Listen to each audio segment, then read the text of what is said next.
Yes, people. Waffled on in the building with my boy Tony Claude Gunner in the building. We've got a new show that we're starting today called Black Canon.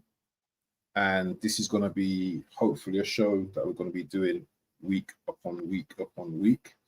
Bro, how you doing, my friend? How are you doing? Let's get the intros out the way, innit? See ya, people. Boom, boom, boom. I mean, people, I'm back with the Waffle Don. How about that? See ya, people. Yeah, the Waffle Don has been around. The Waffle Don has been around. It's been doing shows. I've not been in it, but people, I'm back. My brother, we talked through and we said, you know what? Yeah, we've actually outgrown Angry Goonies and we want something new, something fresh, something that will make us, tap into what's really going on and with the evolve. We just came up with that Black Canon. He actually came up with it. I just ran with it. So people, you're welcome to the Black Canon, people.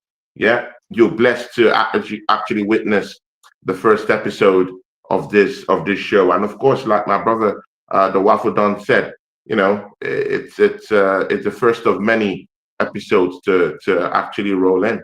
So people, just sit back and enjoy this 1 hour, 20-minute show we'll be dishing out to you guys today. And the Waffle Don, I mean, you were on holiday. I mean, you traveled, everything doesn't have to be, punchline football, wow. Sometimes we have to give thanks that, you traveled, you experienced what you experienced, and then you're back. How about that? Yeah, definitely got away and stuff like that. Very good. Yeah, it was a nice holiday, but the anticlimax came at the end. I'm not really going to go into too much, but obviously I've lost, a real close family member. Last day of the holiday, phone call, so there's the highs of the holiday and then the lows straight away, when you're like on the last day and you're flying back and you're just thinking. So I'm a bit, obviously I'm streaming my boy, I'm saying, so I'm good in it. And we're going to tackle quite a few subjects today, which I love tackling subjects, but obviously in the back of my mind, that is there. I didn't want to tell you straight away because I wanted to obviously talk about it. I'll just mention it on the stream while we're hearing it, but we'll speak obviously offline as well after the show and stuff like that. But I'm good though, man. I'm good. And talking in terms of Arsenal now, I just want to quickly go back to last year, quickly, just to refresh your memory. Okay. Arsenal weren't in a good place last year. We were angry. We didn't know what direction Arteta was going in. We couldn't see the woods from the trees, or however they say that expression. We couldn't see that our team was getting over the line. We saw Liverpool, without very little effort, win their second Premier League title, and we just thought, at the end of the season, I felt depressed, my brother. I felt depressed. I really didn't want to speak about Arsenal. But fast forward to this season, you've seen a change in your posture, in your mood, the way you watch games, and the way you see the manager, the way you see the players. Is there a different type of vibe with you? Because we can all do and we're going to get into this, Tony. Because me and you, Tony, when we talk, it's not for entertainment purposes. Well, some of it might be, but there's some of it might be. Yeah. There's also that line where we're honest. We don't do things to be for the masses to impress them. We talk our truth, and if we see something that we like, we say we like it. If we see something we don't like, we will talk on it. Yeah. So yeah. In terms of like your feeling this season, obviously 9 games in, 7 wins in the Premier League, 1 loss, obviously 1 draw to the top teams that we're competing against. EFL competition, 2-0 win yesterday. Quite impressive in the second half, I thought. What's your feelings towards the season? What is your feelings towards the season at the moment? Big up to you, my brother, the Waffle Don, and that's why I like doing shows with you. You know, we speak through the heart down here. And that person that makes me feel that way is BBK Sports. BBK Sports is that kind of guy that I could just, sit down and just talk the way I'm chatting with you. I could just literally be myself and talk from the heart with him. Shout out to BBK Sports. He's in my chat anyway. He says, big ups, I rate stuff, big up to all this legend that down there in the chat. Yeah. Warren Team Talk is also down here. Big up to Warren Team Talks. See, it's clear, it's simple. One message I've been spreading mostly at the start of the season is Arsenal have the minerals to actually go on and win this title. Yeah.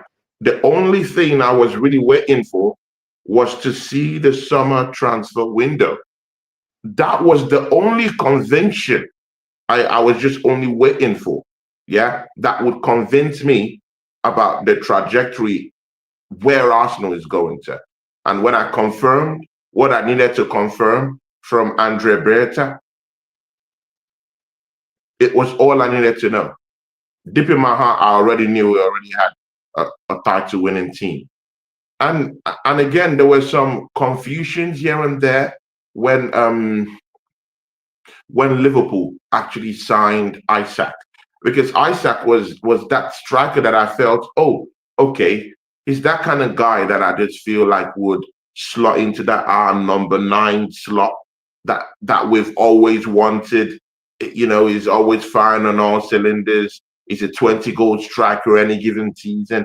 He's that kind of guy, you would like to fancy to being your traditional number 9 and holding of players. Maybe not necessarily building up play, but he could hold up centre halves. He could run the channels if you want him to, and he could get you goals. When we didn't get him, I was like, oh my God, who are we literally gonna get, in this summer transfer window? And then when we were going for Gyökeres and Sesko, and then it later became a drawn out situation, I was just gunning for Victor Gyökeres. Immediately we got him. Deep in my mind, I said, Arsenal have just acquired a striker that could literally score, that has literally actually scored 100 goals in 2 seasons, more than 100 goal haul in 2 seasons. One of the most potent strikers you will find out there. And I just felt like that would be that particular thing, that particular oomph that you just need in your team to complete that jigsaw. We've always been saying it. You've been saying it. I've been saying it. We always needed that person to just be in that number 9 spot and do his thing. He hasn't started firing on all cylinders right now, but he's shown moments of brilliance that makes me know that he'll chime in. He will chime in. If our attack is not really this potent yet at this time, we are not moving on an 80% effective rate to which we know this team could be right now. And we're getting goals from the general contribution of the team. Arsenal is the most, that's why I keep saying this, Arsenal is the most complete team in this season, the most complete team. I mean, we have a whole corpus of players who are actually getting in and scoring goals. We have a whole corpus of players who are actually helping out in our defense, helping out in our midfield. We've not gotten the right, just the right click yet, but you do sense it whenever we play that. When we get to that point, when we get to that crescendo, this Premiership teams might not hold us back. And that's why when we're enjoying the position that we're enjoying right now, and I just feel we deserve it.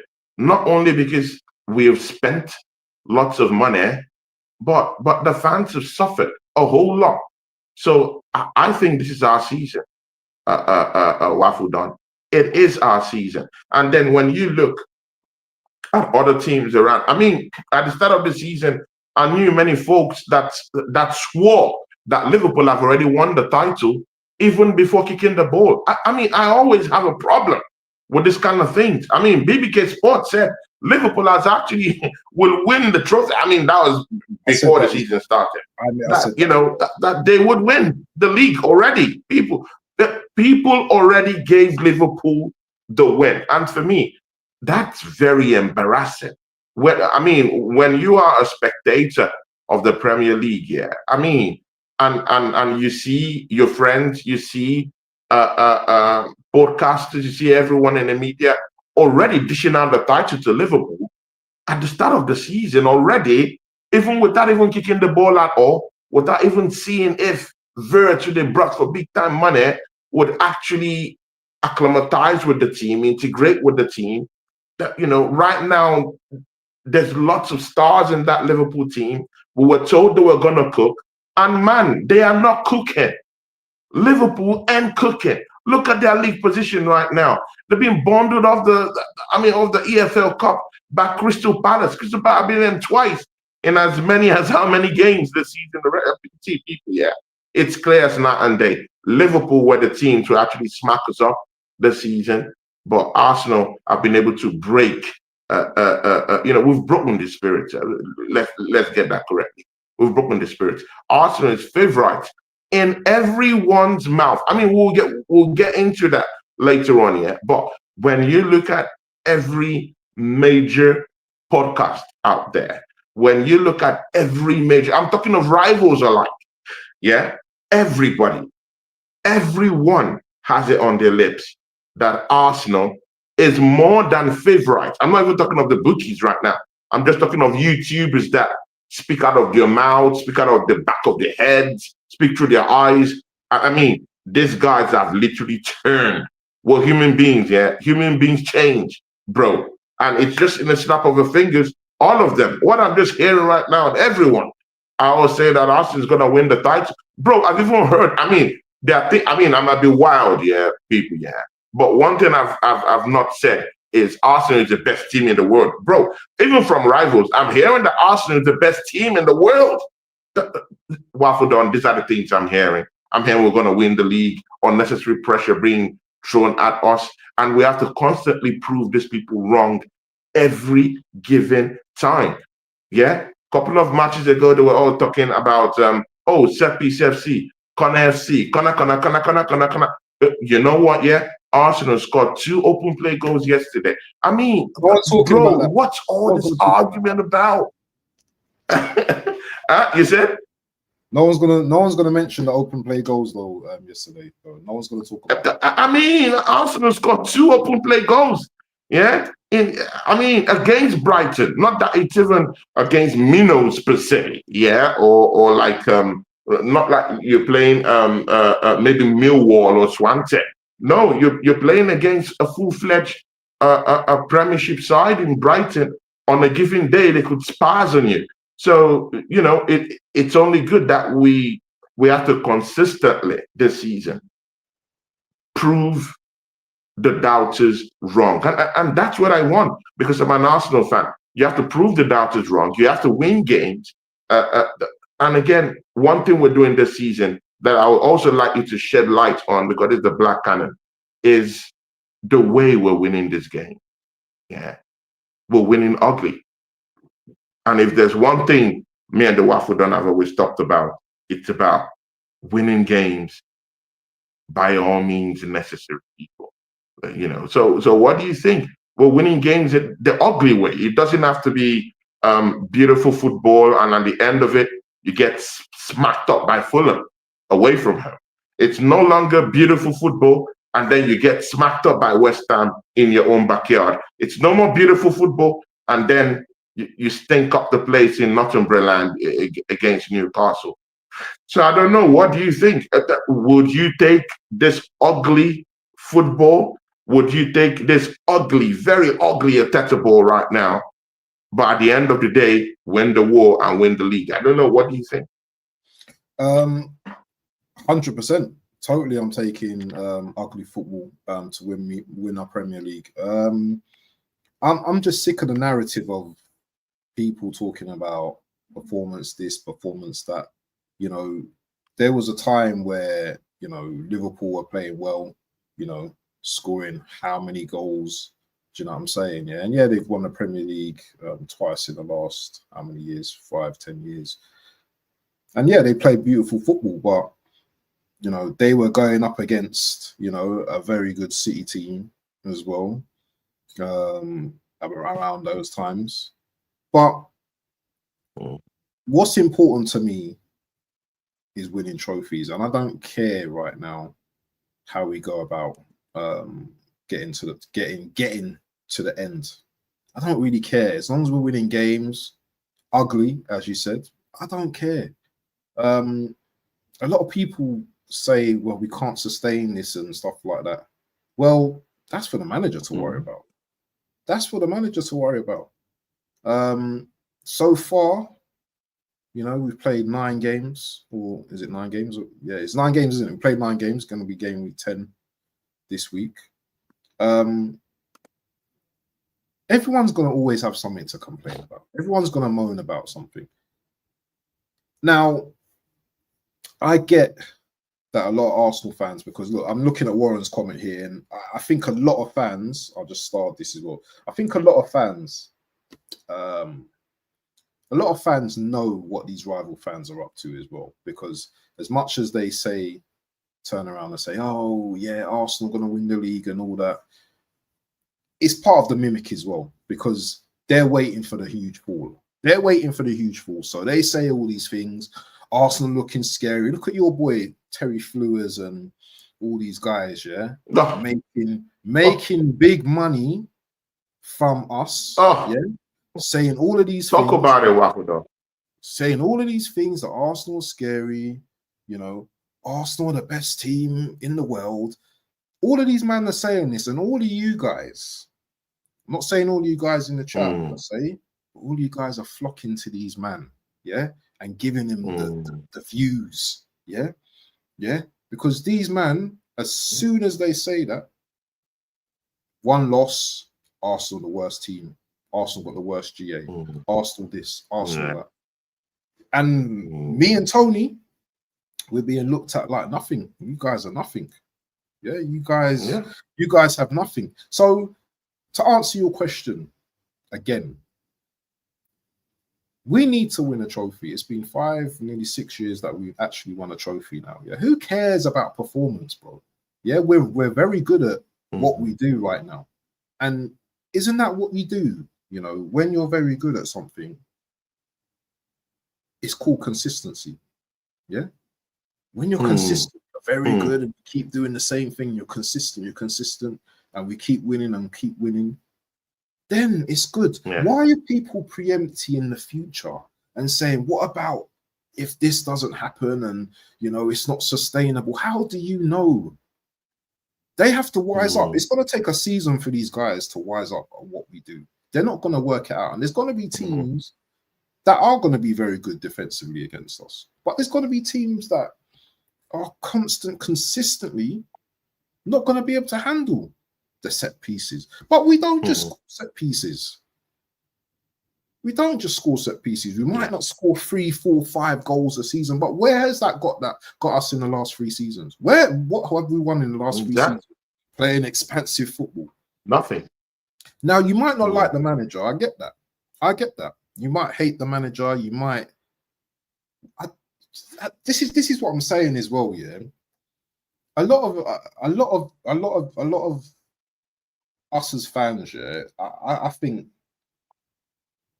I'm gonna say this honestly, yeah, I don't really business, because you know me, I say what I want to say, innit? I say what I want to say. A lot of the fan base, yeah, are quite tapped, as in my opinion, because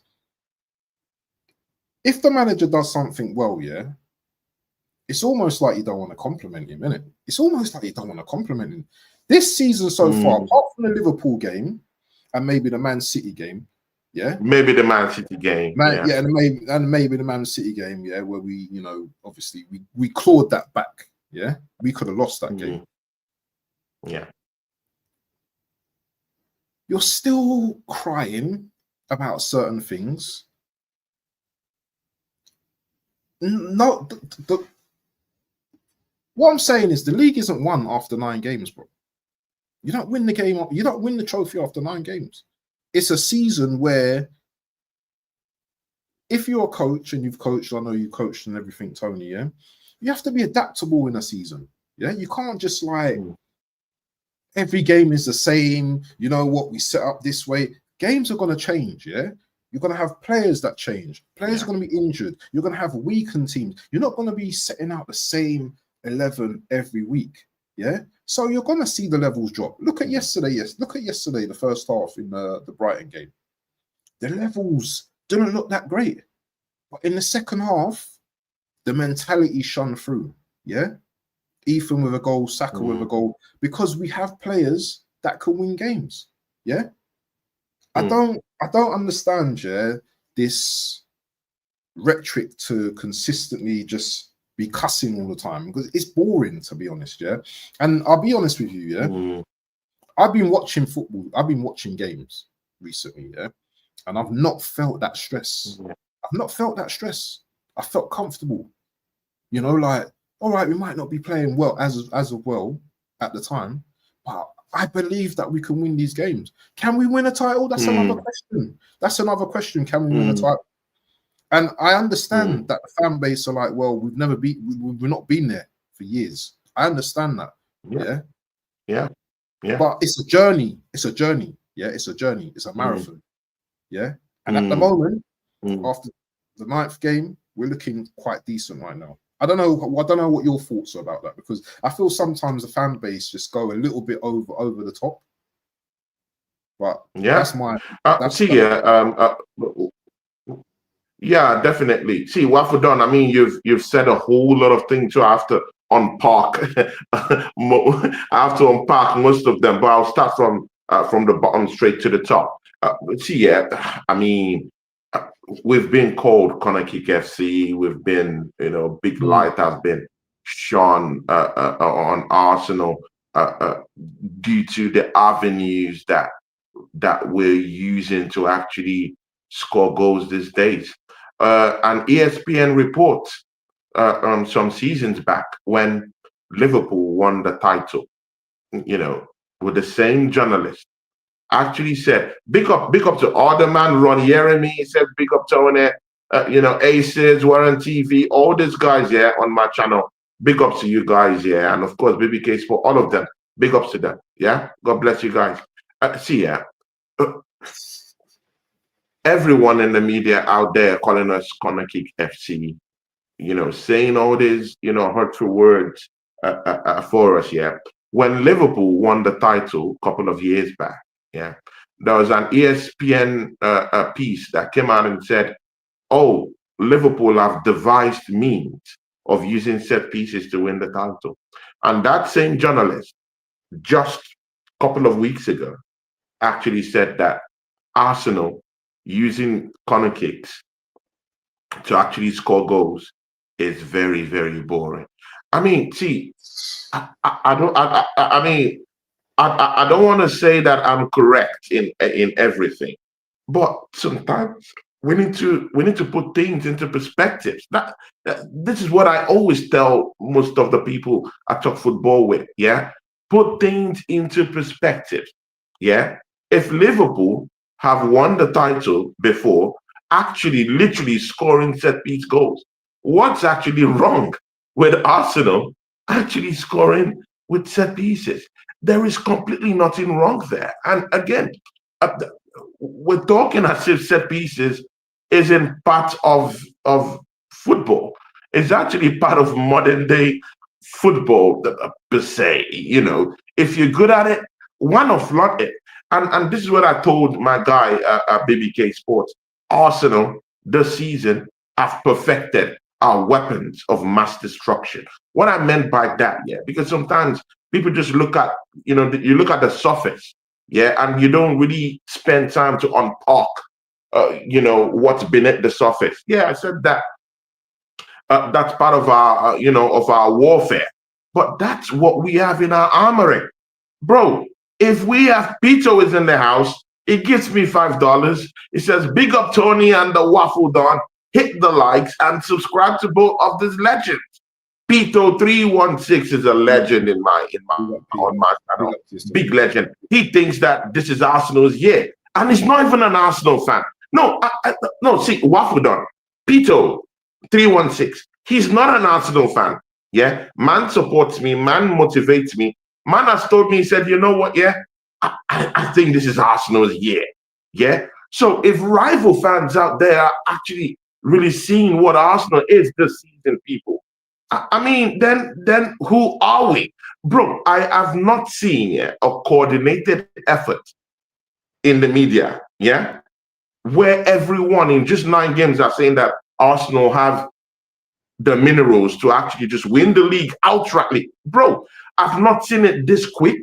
I've not seen it this coordinated. I mean, you will still see some incendiary spaces, yeah, where some set-in fans will say, "I don't think Arsenal will bottle it. Arsenal will bottle." Bro, I'm seeing a coordinated effort, yeah, within podcasters, maybe apart from some certain critical Arsenal fans, yeah.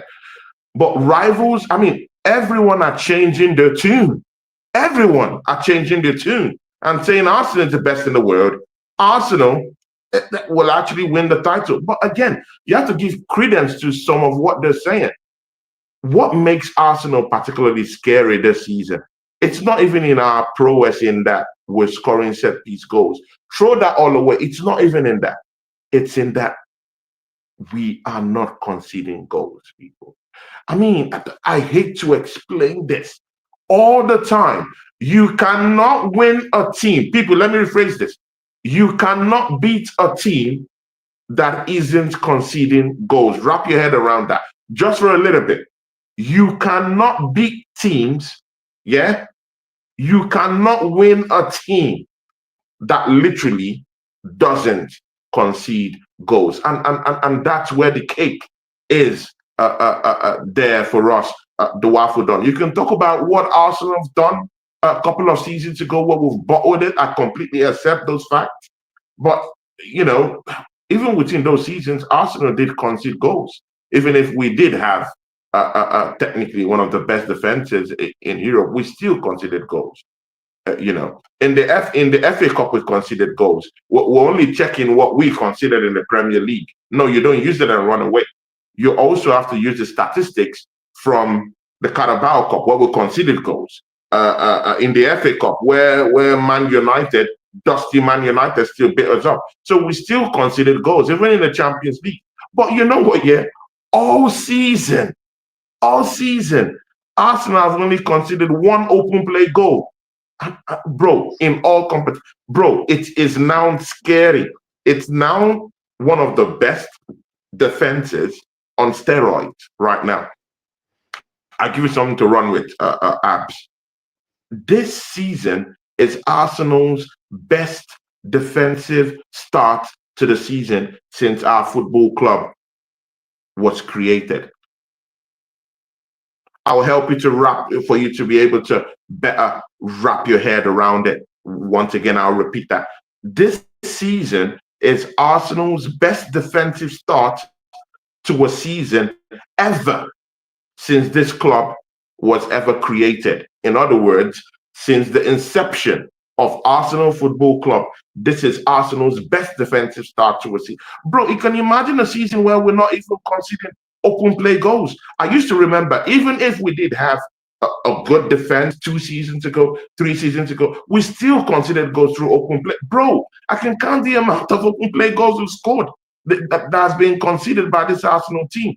And you know what's even more scary is when you watch the game against Brighton yesterday, when 2 of our major centre-back that has given us the props out there as one of the best defensive partnerships out there in the world, the best defensive partnership in Europe, Two of them were not there when we started against a full-fledged Premier League side yesterday in the Carabao Cup. People, Mosquera in, Nkape in, Ricardo Calafiori, our starter this season, wasn't down there at left back. Benjamin White was called in to do a job in place of Jurrien Timber, who I like to pride myself in saying is the best right back we have right now in Europe. I mean, talk about Hakimi all you want. The skill set of Jurrien Timber says it all. It's quick, it's fast, it's a monster. Physically, he's hyper. I mean, he's imperious. Defensively, he's great. You know, you can have him tucked into that right back position. Don't move out. Good. You can have him as a flying wing back. See, bro, most fullbacks right now, yeah, you can count a handful who are very, very effective in defending and effective in going forward. I mean, sometimes these days you can find those ones with the right balance of defensive, you know, and of defensive and offensive play. But bro, you cannot deny at this position, you can't deny at this time that Jurrien Timber isn't kicking the asses offensively and isn't even kicking it even more further defensively. I can actually, bro, I can't remember any time that Jurrien Timber has actually given a 70 over 100 performance. His performances for the Arsenal has always been 95, 100. Bro, you can't count him out. So if against Brighton, yeah, we dropped all our back four, our regular back four in our first 11 that we've been using throughout the season, and we still had that defensive solidity, come on, man. That has to count for something. It's not a trophy on its own, but you need to win these games before you can win trophies in it. You have to beat Brighton in EFL Cup before you go to the quarterfinals. I mean, that's the thing. People could say it's just 9 games. I hear you. Have we been in this position before? Technically, no, but I can understand if you say we've been in this position. But we've been in this position this season with a difference. And you know that difference? Andre Berta. When he went in the summer and said, you know what, yeah, I'm going to go bring in Nkape. I'm going to go bring in Eze. I'm going to go bring in Zubimendi. I'm going to go bring in Nordgaard. Nordgaard started yesterday. It's not the best in the pack. We all know this, yeah. But it's good to have some in form of numbers down there that you could call on just to quieten, you know, the rumors of injuries we have out there. Arsenal's been ravaged by. But bro, don't forget the fact that we've been ravaged by injuries this season already. This season already, we already have Odegaard out. This season, Saka was out for quite a bit. Madueke was already completely banged out and out for a couple of weeks now. Although I heard that he's ahead of schedule, he's coming back soon. Nordgaard was injured. Nordgaard was injured. Nordgaard was also injured, people. And people just completely forget these injuries yet. Bro, even I think Martinelli was even out for some time. I mean, for some time this season, despite these injuries. Yeah, of course, Havertz is still out. Come on, guys. Havertz is still out. Bro, we still have Gabriel Jesus is totally banged out, knocked out, bro. We don't even know when that man is coming out.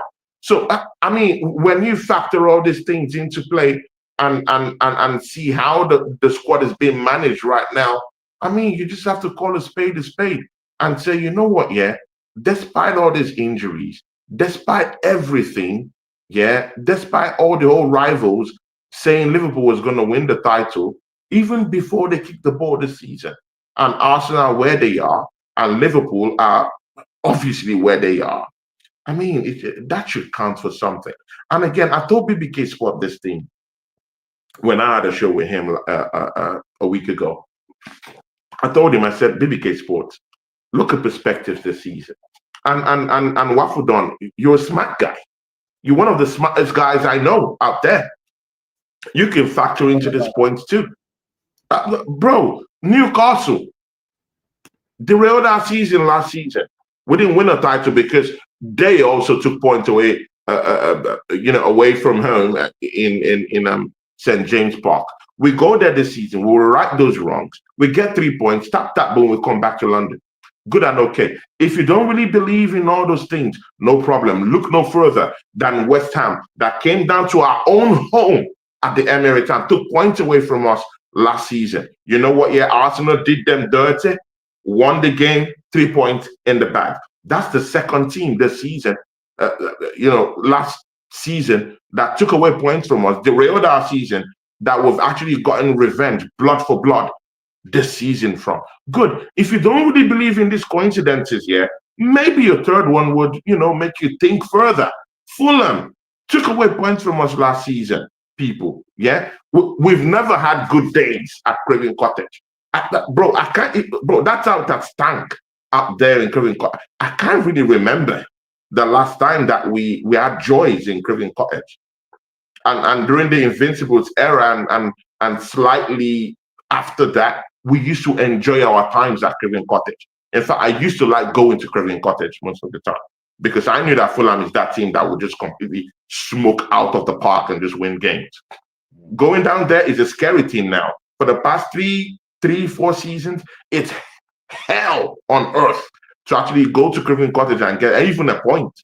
Yeah, we went down there to Craven Cottage and got 3 points, and we came back, people.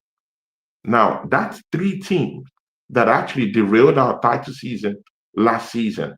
And man is still saying that this season isn't really, different. You're telling me you're not feeling something different? When 3 teams that derailed your season last season made you drop points and gave Liverpool the title last season, you're not really looking at it as, oh, okay, this is actually so good. If you don't believe that these 3 teams here actually have a hand in that, good. Look no further. Crystal Palace, here we go. You knew what Crystal Palace did to us last season. I mean, I shouldn't even say that. Bro, that is 4 teams I've just mentioned that derailed our season last season, that we've actually punished this season. And man will sit back on a chair and a microphone and tell me that this season we've been there. No, we've not been there. I'm sorry, I'm not there with you. I've not been there. Bro, 2 seasons ago, 3 seasons ago, I look at our bench. Do you know what is in our bench? When Odegaard gets injured, do you know what's in our bench? Fabio Vieira. That's what I see in our bench. That is what I see in our bench. Yeah, 2 seasons ago when we're going for this title. Yeah, that's what I saw. You know what? Yeah, look no further. Yeah, look no further. You want a defender to come in place of Saliba. Yeah, just Saliba that got injured 2 seasons ago, and our season just went downhill from there. Yeah, and then do you know who we're bringing out? You can do the honors, bro. Who are we bringing out as backup? Mosquera. Bro, was Mosquera here 2 seasons ago? No. Oh, Kivio. We're bringing Kivio. Bro, we're bringing all these clowns. We're bringing all these half-wits. We're bringing clowns and jesters into the game. Bro, 3 seasons ago, Rob Holding was still here. When Saliba went downhill, Rob Holding, bro, we have all these clowns as defenders in our team. Bro, but now look at this season, and that's what I'm trying to tell people now. There's a difference with how the season looks like. We're not just only winning games the ugly way and getting this point the way we should be getting them, ugly. That's how it should be, because we've played pretty football and we can't win. We didn't win no trophies. There's no gain in playing all this pretty football and not having 3 points at the end of the day. And you know what? Yeah, I look at my bench. I saw Martin Odegaard earlier this season playing a game against West Ham. And do you know what? Martin Zubimendi was starting from the bench. Let that sink in. A player you brought in for nearly about £60 million is actually seated on the bench as part of your resource from the bench to come in. And Odegaard was actually playing in that game against West Ham. Man came to replace Odegaard when Odegaard was injured. When was the last time you had, tell me that the season is not different. When was the last time you looked to your bench for resources to come in and help you out, bro? We have not been down this road before. I'm sorry. We have not been down this road before. This is a totally different bench I'm seeing, bro. We have a solid bench, my bro.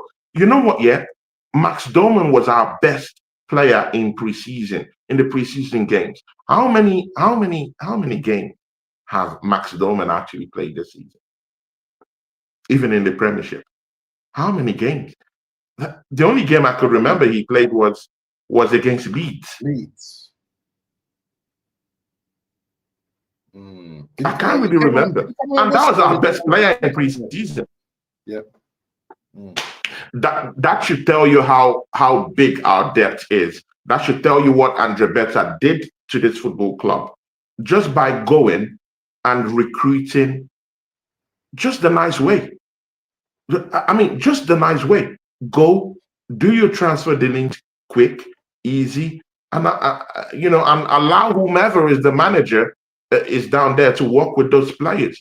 And you know what? Yeah, I'm also tired. Not before I relinquish the mic.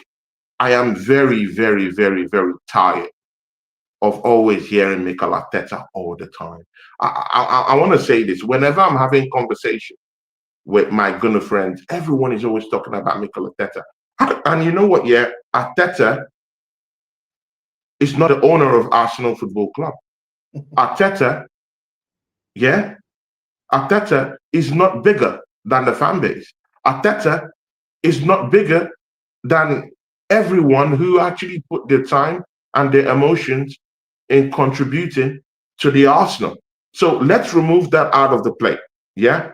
This manager, if he doesn't win anything, if he doesn't win a title, a credible title this season with Arsenal, man is gone. Because everyone can actually recognize that Arsenal finally have gotten a team that can actually win titles. Bro, no one is actually saying that we don't have winners in the team no more. Before it used to be, oh, Arsenal are pushovers, Arsenal are weak. Bro, we have a team right now, we have players right now that could bully you the same way you could actually try to bully them. Rice is a brute, yeah? Nkapi is a brute, yeah? Gabriel, physical presence. Saliba is a brute. Bro, we don't just have leaders, yeah? We also have silent leaders. That's leaders that are not maybe just physical in nature, vocal enough, your traditional leaders, but leaders that want to speak on the pitch.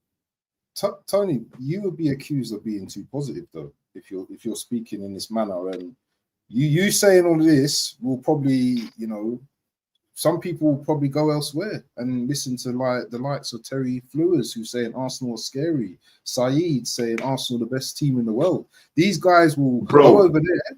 They will go over there and I mean, you're speaking the truth. You're speaking the truth. Terry Flowers can actually say, you know what? Yeah, Arsenal is the best team in the world, and we have Gunner fans flock there and watch these things and enjoy it. Yeah, but we Arsenal fans, yeah, we can't even enjoy your goddamn win. And these people have brainwashed us here I mean, we can't even say, oh, we actually enjoy winning. No more. But someone like Mont would big back, shout out to Mont, yeah, great guy, yeah, would actually do Arsenal watch alongs, man. And man, we get views. Trailer Park Saeed recently just got to 200k subscribers. Do you think that's only Man United fans? Matisse, Arsenal fans. Matisse is that's Arsenal fans. Bro, the things we ought to say when we win games, we're not saying them. So when these guys come in, when they pop in, they say, "Oh, what nonsense is this guy talking about?" Or you just won, and then you're hating on the players that just won. Come on, man! I'm going to somewhere that will cater for my emotional needs, bro. People in YouTube, most of them are broken.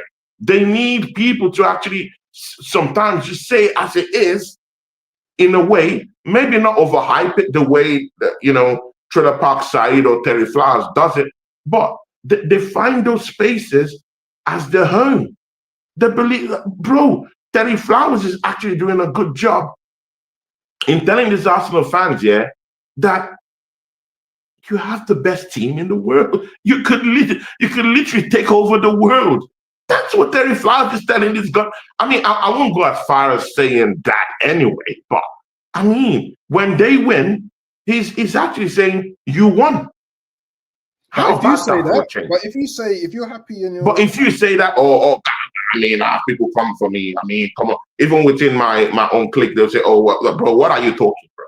You know, come on, man." But we have Terry Flowers saying these things. Man is getting views. Trailer Park Saeed saying these things. Arsenal is the best in the world. Arsenal will win the league. His own team is just probably maybe less than 5 points away from us. But man has already said Arsenal is going to win the league. His team is literally maybe like 5 points or six, maybe six points away from us. United. Yeah, and he has already said Arsenal is winning the title. So what are we saying? Big ups to my OG Olajide Oluwa, holla, bro. Big ups to you, Olajide Oluwa. How you doing, my bro? Bro, bro, look no further. Matisse, the Chelsea fan. I mean, it's good we call out these people sometimes, bro. Yeah, and I know no one has chest to do it in this community apart from you. BBK Sports said it on one of the shows too. You know, yeah, they said it. But I'll have the chest to say it. Yeah, Matisse has been doing Arsenal content, bro. How about that? Man has been doing Arsenal content, bro. I know people like Yasser TV who stay true to themselves and stay true to the rivalry that they have. You will never see Yasser TV doing an Arsenal watch along, bro. I don't know if you know Yasser TV. Yeah, I know. Yeah, I know. You know Yasser, bro. Man stays true. Man stays true to himself, and that's why I like the guy as a Chelsea fan, the great guy. You know, you will never man wants that smoke. He wants that rivalry with Arsenal. You would never see him, oh, Arsenal's going to win the top. Bro, come on, bro. Matisse is down there doing Arsenal contents, bro. Yeah? Pandering to our fans. And then when we score goals, he say, oh, Canon PL. But you literally shining light to one of the ammunitions that Arsenal has actually got. So you get the views. People will flock to your channels.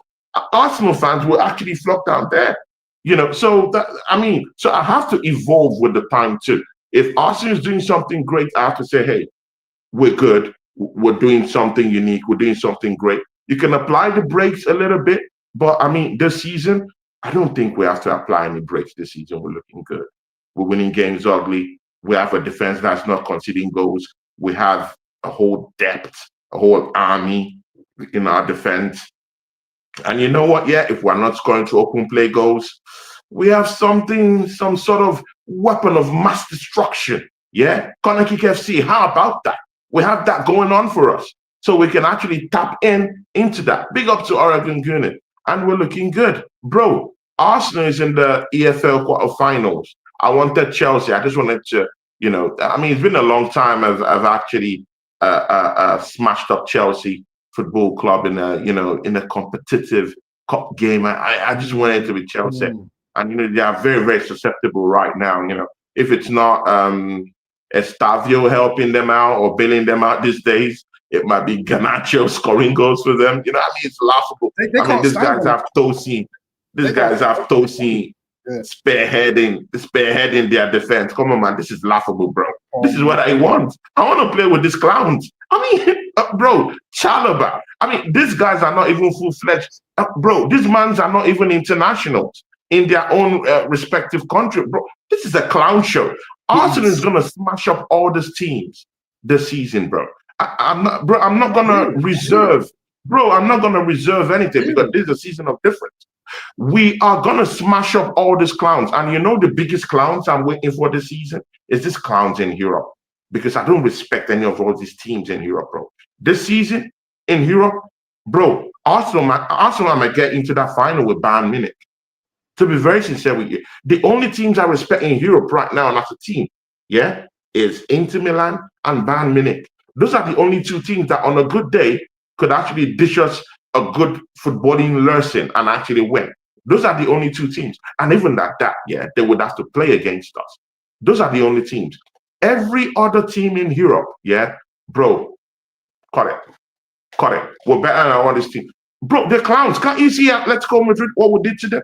And the whole Diego Simeone, European royalty like him. Did you see what we did to man? Man, we got man blaming the grass and blaming the showers, bro. Do you know what it means to actually to actually make someone, yeah, as strong as still like Diego Simeone, to actually blame the grass and blame the showers? Come on, bro. Come on, bro. Are you serious? This is what we're doing to these teams this season. Oh, Yasa TV is actually in my chat. Big ups. I never knew he was here. Big up to Yasa TV. Oregon Bruno is also in the chat. Paul Forward Bruno is also in the chat. Big up to this legend. Big up people. But in saying this, yeah, we still are in the group stages. And we know, like, after the group stages, yeah, anything's possible, yeah.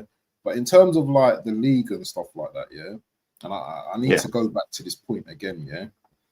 Is it too early to be saying to anyone that Arsenal are winning the league? Because I'm very cautious with what I say in terms of winning the league. I need to see more, 15 games, 20 games, you know, Liverpool dropping points, City dropping points, you know, Chelsea not there.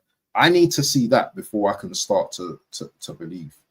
I believe we're one of the best teams in the league right now. I believe that every team we play against in the league, I don't believe that we're going to lose to right now.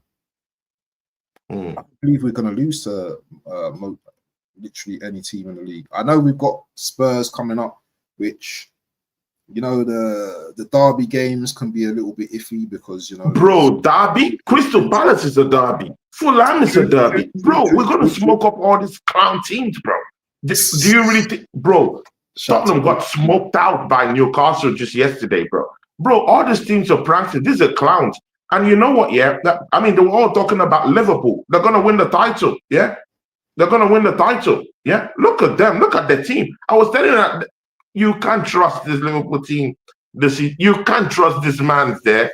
You can't trust them. How are you sure that Vert is going to come in and hit the ground running? But, I mean, of course, some of these fans, yeah, they all like all this kind of like YouTube tacticals, yeah, that come up with drawing boards, just like Amorim used to use at Manchester United. I mean, they all like these tacticals that will be using soccer boards to actually push tactics. That's what they always like, yeah? All this fake life. I mean, all these guys are liars. These are liars. These are pranksters, bro. Arsenal is top of the league. You know what? Yeah, and see, yeah, these guys have no shame.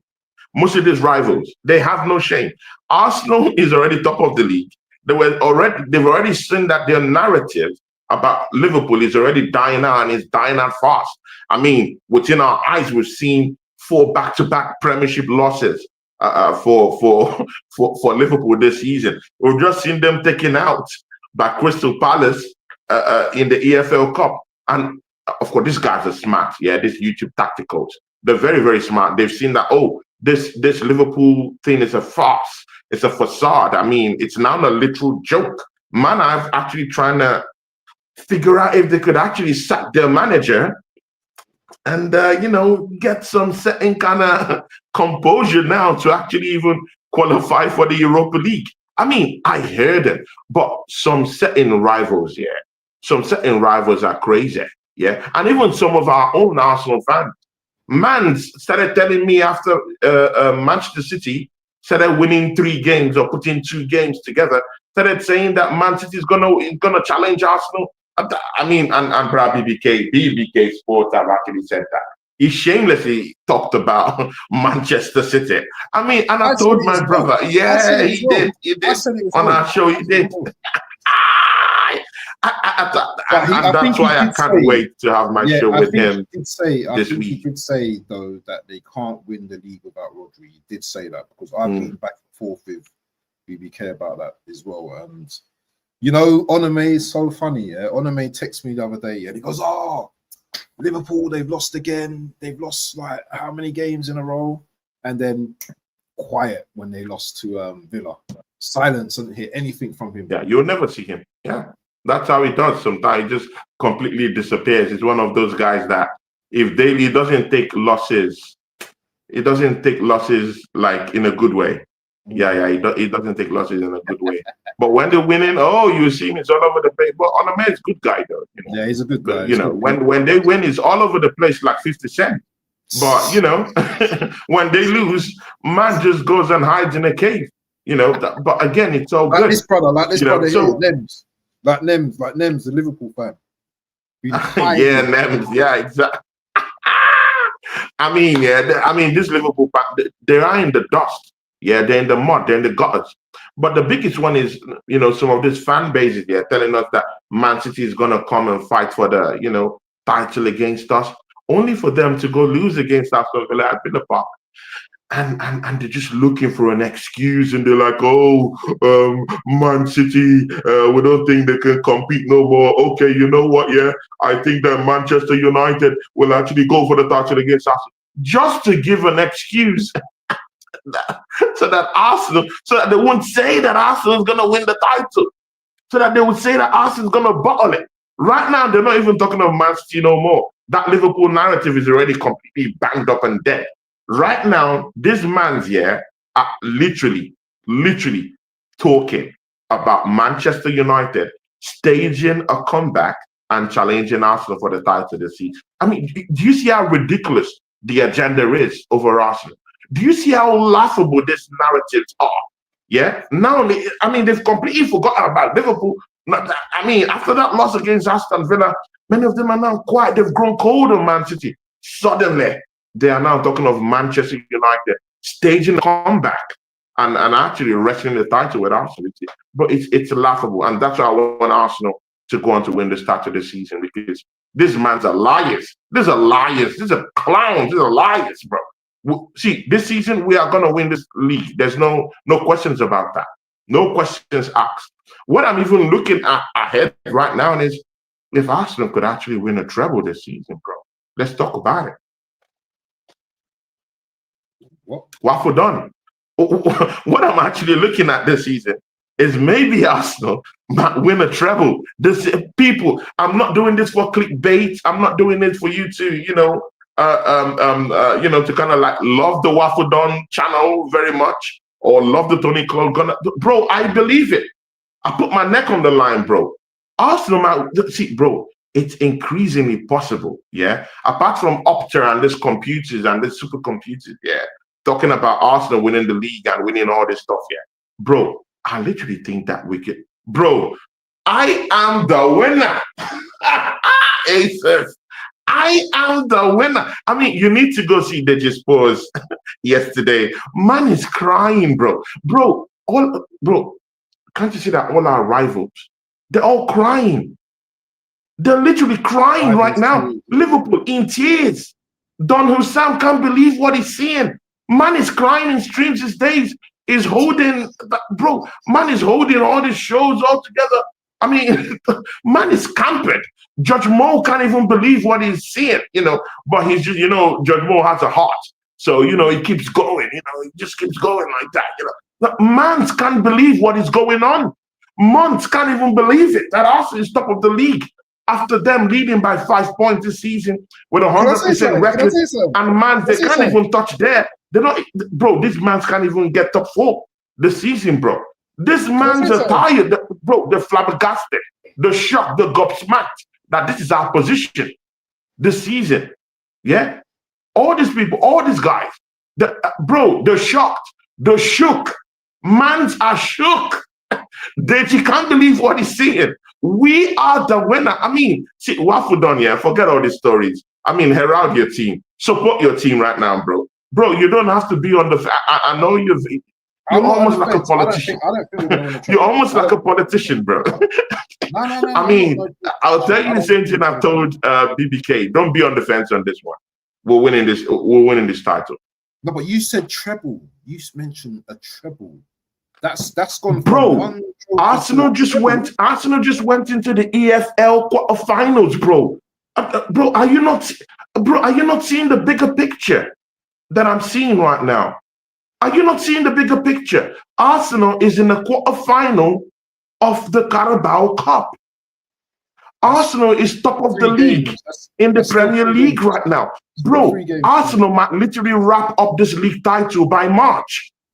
Do you know why? I'm not seeing any shooters in the yard. I mean, you know what, yeah, when you come to an area, yeah, and you're a captain, I'm not trying to bring any allusion to your guy Capel.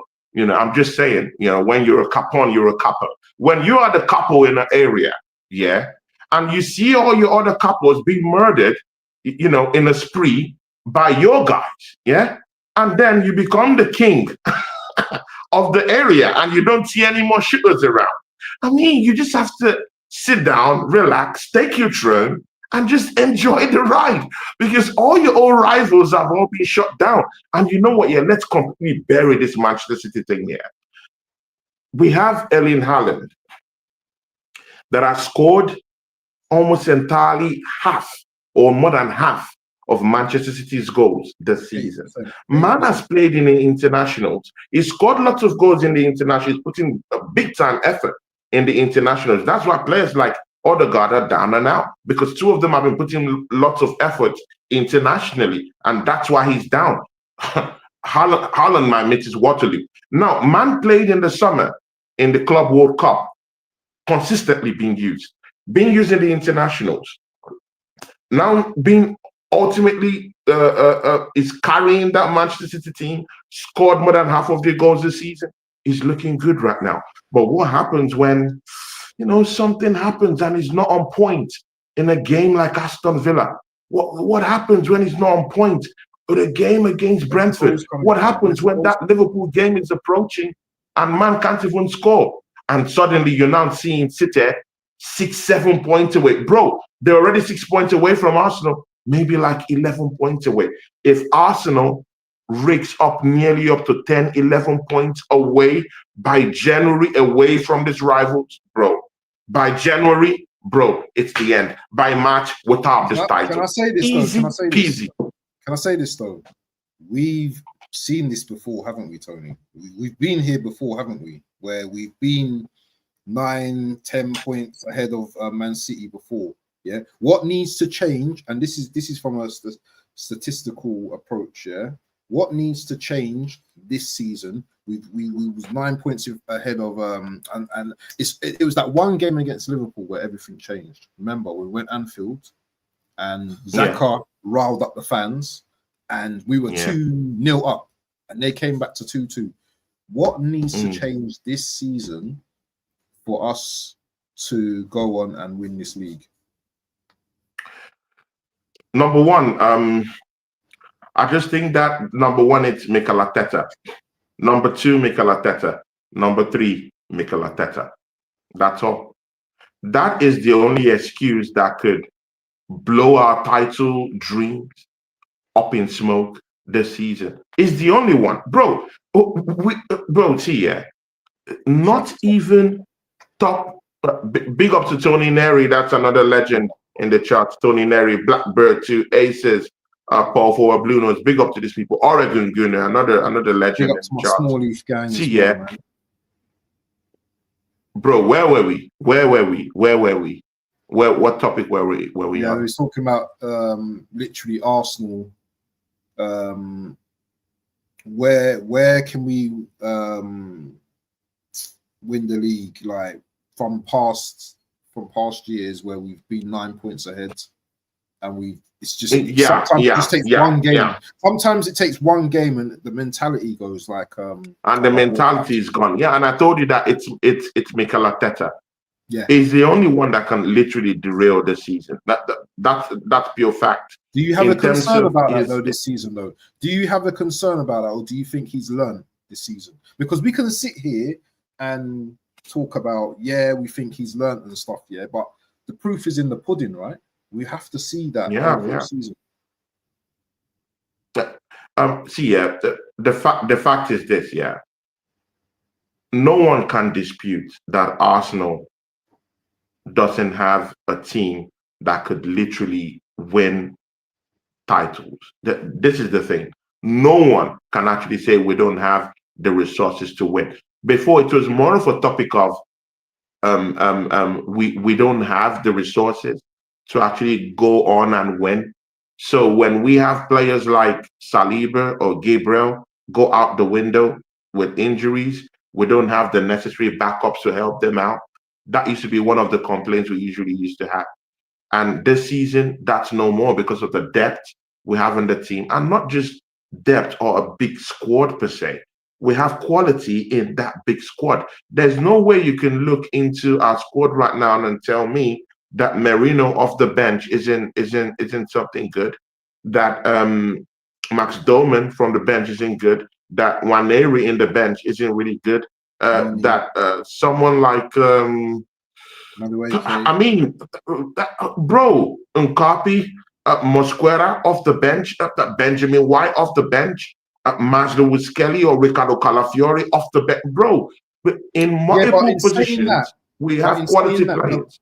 But in saying that, though, I understand what you're saying. That, but do you feel though that some positions, if there's an injury, say for example, Rice gets injured, do you think that midfield still remains intact? If Saka gets injured, obviously we can bring Madueke. If Gyökeres gets injured, who's going to facilitate those positions? Kai Havertz.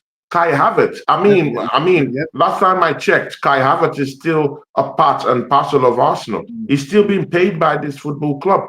And again, even if we like to tarnish his image in the public, we like to look down on him. Man was our highest goal scoring striker last season. So, if maybe he's still nursing the ambitions of actually being in this football club or being in this team, man knows that he's already wasted almost the first half of the season.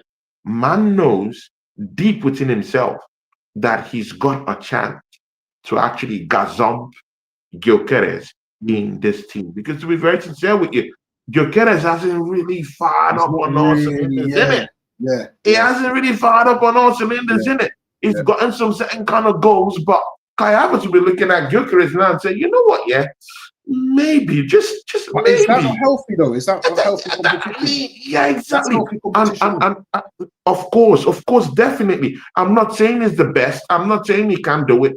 But I mean, when you're looking at Gyökeres right now, you would say, you know what, I could actually put my best in and actually get a couple of goals and turn the manager's head and make him start using me. Come on, man. I mean, Gyökeres' numbers isn't enviable, innit? The numbers he's doing now is actually Kai Havertz numbers. He's not really doing Haaland numbers, right? So Kai Havertz can still come out and say, you know what, I want to compete for this position right now. I want to compete. And things should just be turned on its head and we can just see a different kind of thing. Bro, do not dispute what competition can bring to this team. I've seen competition with this guy, Mosquera. You see Mosquera? Bro, in the next 2 seasons, that guy could be manning this Arsenal defense while Arsenal ships Saliba to Real Madrid. Bro, I don't mean for that to come out harshly, but seriously, the competition is fierce in that defensive area right now. Bro, look at Nkapi. Bro, Nkapi is looking good. I mean, look at the touches, look at the balance, look at the aura, look at the stance, look at that, bro.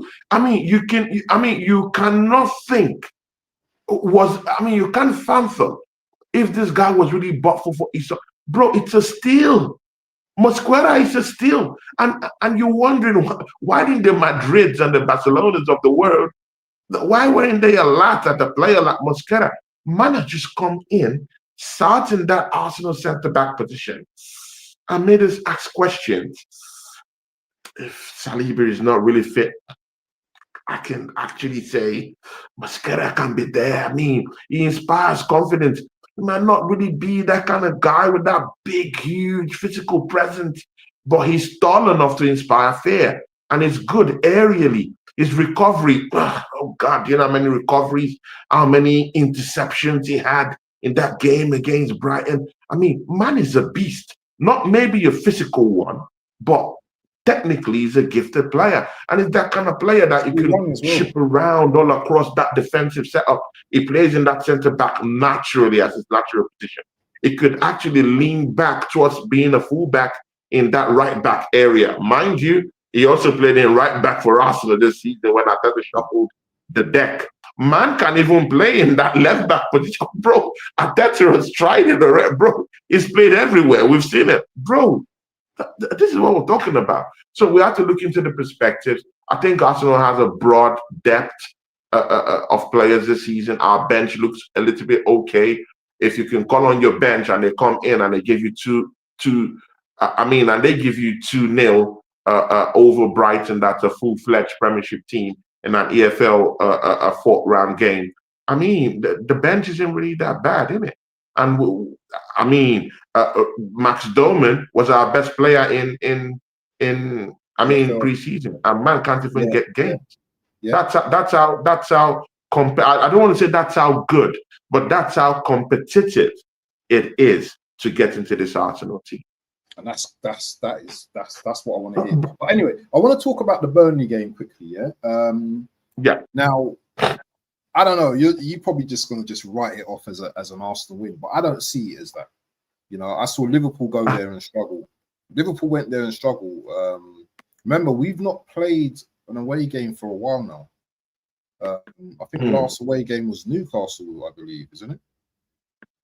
Is that the last away game we played? No, it was Fulham. Fulham. Yeah, sorry, Fulham. Do you see this game being tough at all, or do you see any kind of, because Burnley, obviously they're relegation fodder, but you can see in their results that they can score goals. They defended quite well against Liverpool until that bozo put his hand up and gave them the penalty and the 3 points. Yeah.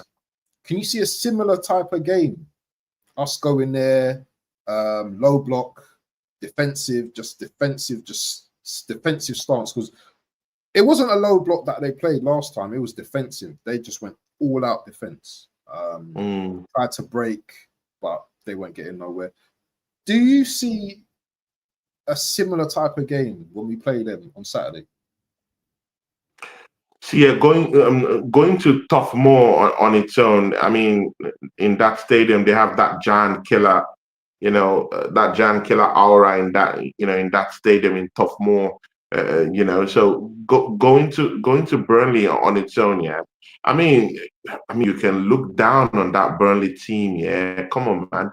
You actually have the right to actually look down on that Burnley team. I mean, there's a team that. No. Listen to what I said. I said you can actually look down on that Burnley team based on their position in the table. They're 16th in the table. I'm not saying this is my stand.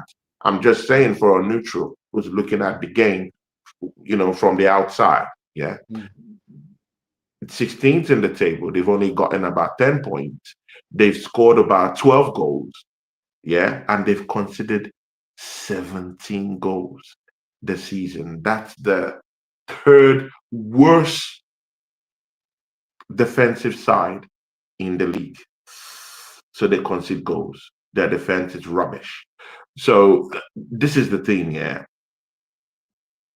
This season, expect teams to come and play in a low block with Arsenal, because that's the only efficient way to actually get points from Arsenal. It's by stifling them. It's by sitting back, keeping that low block, that compact defense. I mean, that's the way to get points away from Arsenal. That's a proven way. If you come out and go man to man with this Arsenal team, they're gonna cut you open. I mean, look at Atletico Madrid. Do you think these guys are clones, total clones, that they won't look at what happened to Atletico Madrid? When you decide to come out and play tiki-taka with Arsenal, Arsenal will punish you. That's exactly what Atletico Madrid did. Will punish them. That's what Leeds did. They lost ambition to actually keep a low block, but to still come out freely and still attack us in a way. And I mean, you saw what happened to them. I mean, it's clear as night and day. You can't come out and play the Arsenal like that, because we have the weapons to actually go with you bar for bar, player for player, and attack for attack. But the thing is that this season, yeah, we've been gazumped by these teams trying to play a low block. The same way Liverpool are complaining, which is the manager per se, has been complaining that, oh, teams have actually devised new means of actually beating us. I mean, to the public, yeah, it's all laughable excuses, but it's true in a way that Liverpool have faced almost nearly up to 200 long throws in almost like 9 games. People, the revolution is real. Like it's real. This is how they play Liverpool.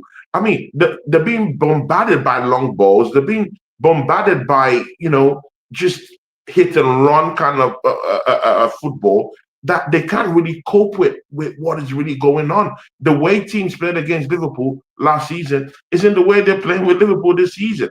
But with Arsenal, it's always a consistent thing. Keep a low block with Arsenal, and you stand a chance to actually get something. I think Burnley, we have no other option than to want to keep a low block against the Arsenal. Of course, they will, and again, yeah, these teams, their managers, they read the room. Do you think these managers are dons? They know what they're doing. Burnley would read the room. They would say, we can't go attacking Arsenal. We can't do it, definitely. They're not going to be doing that, yeah. So they're not going to be attacking us. They would rather make it steely at the back, make it compact at the back, and hit us on the counter attack. They do have fast-paced players that could still, get one or two things in a counter attack and in transitions, in spells, but it's not literally that kind of team that would really, really, really concern Arsenal with their style of play, attacking wise. So it will be the best bet for them when they read the room to just keep that low block. But the good thing this season is that Arsenal have also devised means on how to unlock and open up this low block teams, and that's why players like Eze, Bukayo Saka, and I mean, at the start of the season, Gabriel Martinelli. I mean, we also have to. I banned his name on my channel, yeah, but he's now coming back to my good books. Yeah. I banned him on my channel, but I mean, the mention of his name on my channel, because of how stanky he was. But I mean, he is, and this is the thing, yeah. When players do quite well, you have to chime in on that. You have to highlight that rather than just allowing maybe your bias for what he has done just engulf everything you do. So he has changed. Is that kind of player you could bring in? I'm actually liking this thing about bringing Trossard in the starting of the game, do whatever you want to do, and allow Martinelli come, in the second half to just set those tired legs running all over again and tire them more further. And in that case, you actually tire the defenses and open up the game quite well. While Victor Gyökeres will be holding off 2 to 3 centre backs. I mean, see, we're going to win. It's not going to be easy again because all these teams want to just do to the Arsenal is to keep a low block and hit us on the counter attack. I mean, it's quite simple. There's no big tactics to this thing here. It's just very simple. Keep a low block, attack Arsenal in transitions, get quick transitions and attack Arsenal in counter attacks. That's what they're just going to do. They're going to read the room, and Arsenal will be too big, too smart, and of course we're coming down there ready to increase our pressure on the top of the table. And I don't think Burnley is going to derail it even at tough more. I mean, we're the bigger team. We have the bigger stars. We have the bigger players. I'm not saying look down on them, but I mean, you can only give these teams credence to what they've done already. And with what they've done already, they've only scored 12 goals, and that's very, very underwhelming in 9 games. And they've actually conceded 17 goals. So they have conceded more goals than they've actually scored in 9 games. That's as much goals as Chelsea and Man City have scored. So they've conceded as much goals as Chelsea and Man City have actually scored this season in the Premier League. Yeah. Poor team. Do you think they're going to win Arsenal? Do you think they're going to win Arsenal? No, I mean, let's start calling a spade a spade. No, I don't think they're going to beat us, but there's always that one team. Can you remember that Forest last season when they came to Anfield? And no one expected them to get the result, and they won 1-0. No one expected... Well, we expected Liverpool to beat Burnley, but some games are funny in the Premier League because Liverpool, they should have drawn that game against Burnley. Let's be fair. When that guy jumped up and done that, yeah, they should have drawn that game. So games like this, we have to win. I don't want to hear about, 90th minute and it's 0-0 and they're defending for their lives. I think we have to put the sword, down. Down. Yeah. It needs to be like foot on the neck. Gyökeres, I need to see more from him, to be honest. Yeah. These are the type of games he should be stat padding against, I think, in my opinion. I think he needs to be scoring more goals against this kind of teams, isn't it? Against these type of teams. If we want to win the league and have these achievements, these are the teams we shouldn't be thinking about. It'd be like 3 points. We should be like 3 points, 3 points, 3 points. So definitely 3 points. Let's just talk about Arteta quickly, because I know we touched on him earlier, but we didn't really go into it. This is for my audience as well, because a lot of you guys, and I know my audience, a lot of my audience are Arteta outs and all that kind of stuff. I can be an Arteta out guy, but still, I'm still going to give him his credit so far this season. Especially the Brighton game. He's having this knack now where he's making the right substitutions roughly around the right time. Roughly around the right time. He gave a new guy that forwards.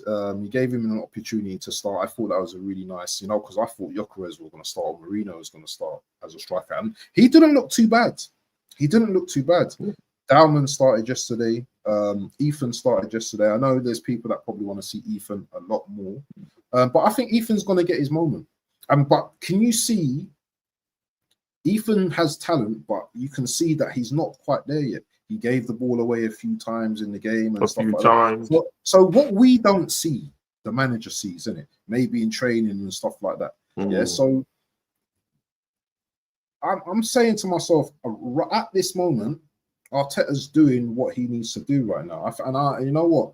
I know a lot of people don't like. A lot of people are easy. It's easy to criticize, isn't it? Do you know what I mean? And harder to praise, isn't it? But so far this season, I'm going to give Arteta his flowers, man. Do you know what I mean? He's doing the right things, and you know what? As long as I don't have to cuss him, he's doing his business, bro. He's doing what he needs to do. What would you say about that? Exactly. No, I mean, you've just hit the. I mean, you've hit the. You've hit the nail on the head. I mean, he's doing what he's meant to do, and which is why he's one of the most handsomely paid sportsmen in the world. Man is raking in big time money, millions of pounds, my brother. So he has to deliver. And mind you, this season, it has to win a major trophy, man. I mean, he has to win a major trophy. And again, I do know he feels the pressure. He feels the pressure. And again, the pressure doubles down when you've been given a team to literally win a big major trophy. I mean, there is no more excuses. There's no more hiding place. In big time media, they all know this, that Arsenal now has a full-time squad to go in and win titles. They all know this. I know this. You know this. There's no excuses. Before, we had little couple of excuses. We didn't have a point man to actually score goals. We needed someone who would just sit down and just be in that 18-yard box in the 6-yard area and just score goals for us. We didn't really have that. We still had stanky players like Holden and maybe Kivior, in the heart of our defense when we had injuries. We didn't have competition for places here and there. But right now, those excuses are now totally off the table. We don't have those excuses no more. We now have a more padded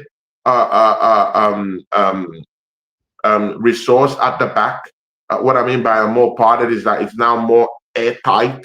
Right now, we have the best defense, and right now we have backups who are also. What about our midfield? Looking good too. So there's no excuse. He has to deliver this season. More pressure on him because we now have a team to win the title.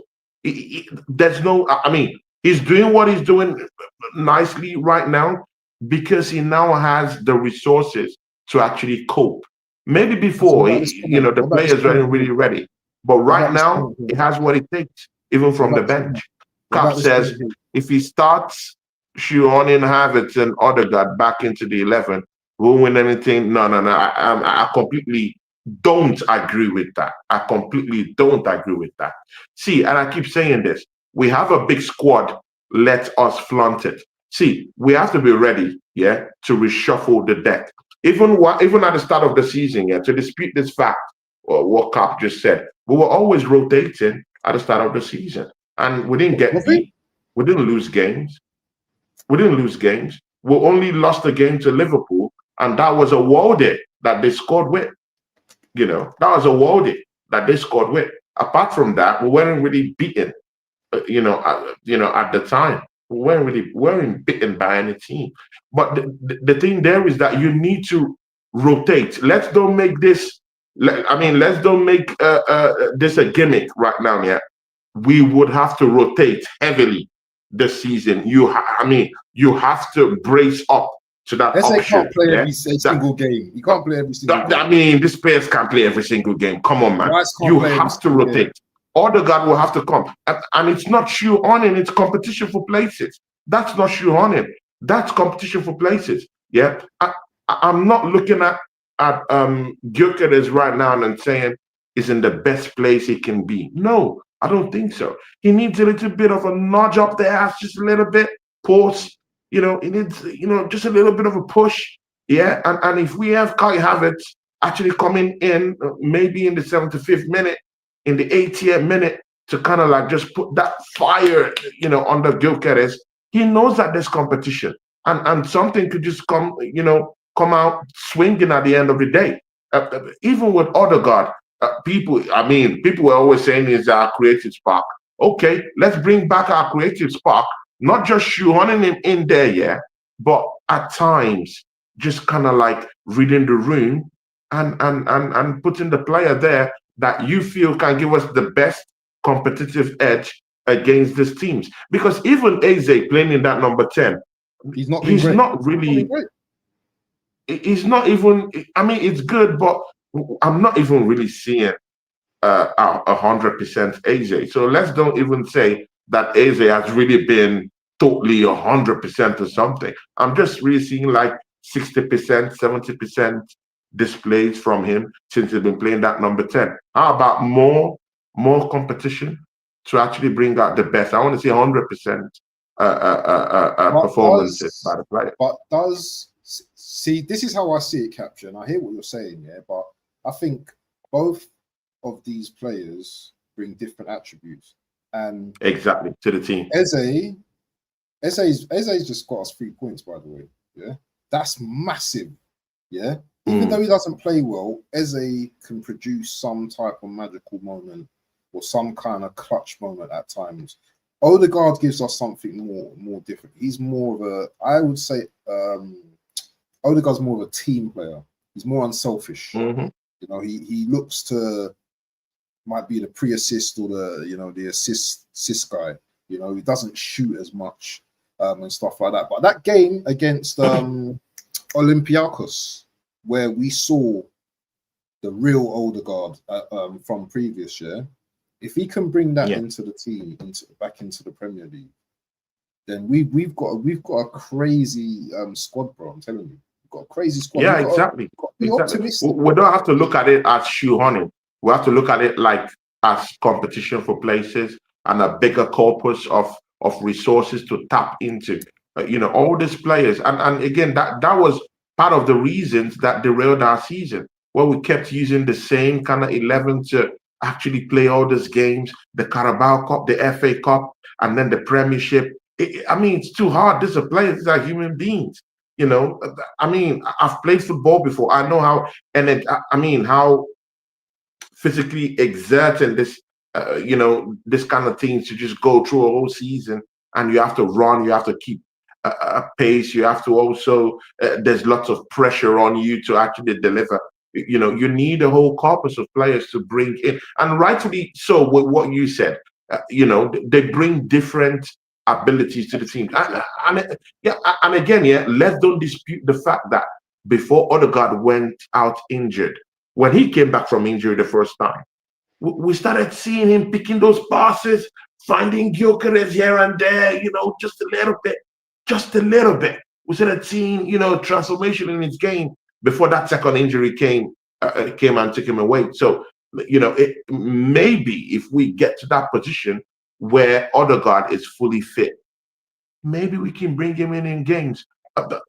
Although, if caps meant more of like totally removing the players that have been helping out there and just putting Odegaard there all the time, that's where I have a problem. Yeah. What I want is rotation, but in a more mature way, in a more winner-friendly, mentality-driven way.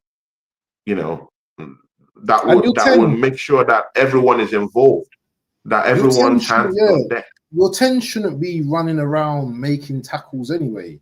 Your 10 should be like the one on the ball, being gracefully looking for passes, looking for that forward pass, looking to shoot, in the center. If your 10 is doing that, then something's not right. They don't. Yeah, then something's not right. Yeah, exactly. And again, Gyökeres needs. I mean, we can talk all about Odegaard. I can hear that for Odegaard, but I mean, Gyökeres needs some certain form of push. I mean, do you agree to that? 100%.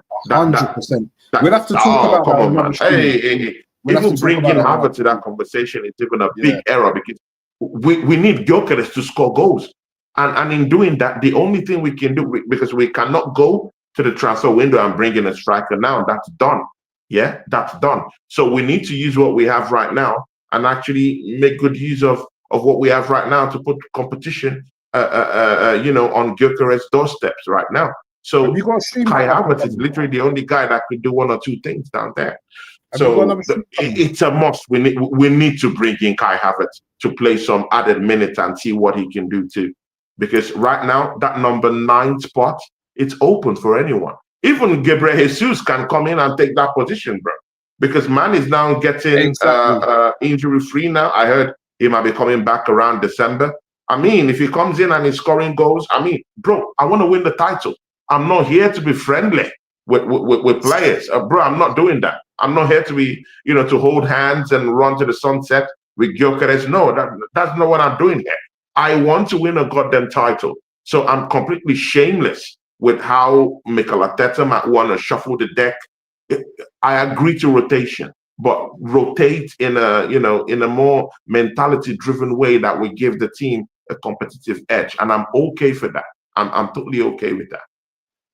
100%. Have you got anything coming up, Tony? Sorry to interrupt you. Have you got anything because I have a show that should have started 4 minutes ago, but you're the one who done, so I'm not going to throw you away. You know that, right? No. So I'll redirect you. I have a show with Mark.